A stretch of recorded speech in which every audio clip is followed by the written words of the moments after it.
Oke, selamat pagi kawan-kawan, atau selamat siang dan selamat malam. Kita ketemu lagi sekarang di pembahasan yang agak berbeda, yaitu tentang El Nino. Tapi sebelumnya tolong di subscribe dan di share kepada teman-teman yang lain agar ini bermanfaat buat kita semua. Oke, kita mulai ngebahas ya.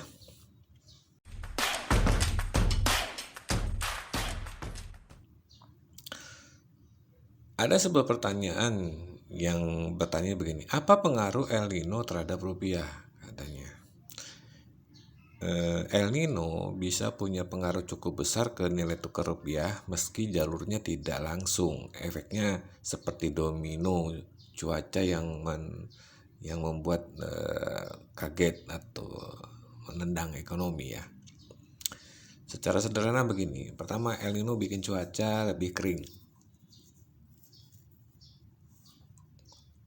Di Indonesia biasanya musim kemarau lebih panjang, hujan berkurang, produksi pertanian bisa turun, kebakaran hutan meningkat. Yang paling sensitif tentu ke beras, kopi, sawit, dan kakao ya, dan pangan pada umumnya. Kalau produksi menurun, harga pangan naik dan terjadi kenaikan inflasi tentunya. Yang kedua, inflasi naik dan rupiah bisa tertekan. Saat harga kebutuhan naik, Bank Indonesia kadang harus menjaga suku bunga tetap tinggi agar rupiah tidak terlalu lemah. Masalahnya, kalau inflasi tinggi sementara ekonomi melambat, investor asing bisa mulai hati-hati terhadap Indonesia.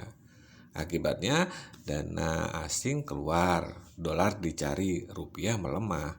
Rupiah itu ibarat perahu di Sungai Mahakam. Kalau arus global deras dan angin domestik ikut buruk, jalannya jadi berat. Indonesia yang ketiga ya, bisa import lebih banyak pangan. Kalau panen terganggu, Indonesia kadang harus import beras, gula, gandum, dan juga pangan yang lainnya ya. Import berarti butuh pembayaran dalam US dollar. Semakin banyak kebutuhan dolar, permintaan US dollar naik dan rupiah bisa turun. Yang keempat, harga energi juga bisa ikut naik. El Nino ekstrim sering memicu gangguan produksi listrik, kebutuhan pendingin meningkat, gangguan distribusi air. Kalau harga energi dunia naik bersamaan dengan El Nino, beban negara importir energi seperti Indonesia ikut berat. Ya, kalau misalkan mau diperhatikan, ini nyambung dengan tema tekanan global yang sering dibahas dalam skenario krisis ekonomi modern ya. Yang kelima, tapi ada posisi positif ya.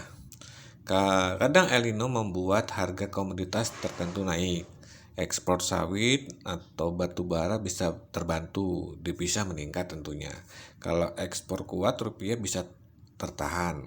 Jadi efek El Nino ke rupiah tidak selalu otomatis buruk, tergantung seberapa parah El Nino, kondisi global, harga komoditas, dan juga kebijakan BI dan kekuatan dolar Amerika Serikat.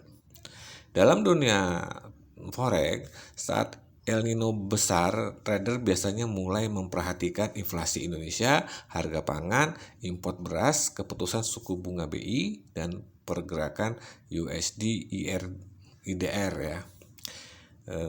Karena kadang cuaca di sawah bisa ikut menggerakkan chart di layar trading. Gitu kawan-kawan. Oke, setelah ini kita akan mendengarkan ulasan lain di konten lain tentang El Nino juga. Silakan Anda teman-teman yang ingin bergabung dengan Lilo Class, hubungi nomor di bawah ini. Oke, kita akan simak konten selanjutnya berkaitan dengan El Nino.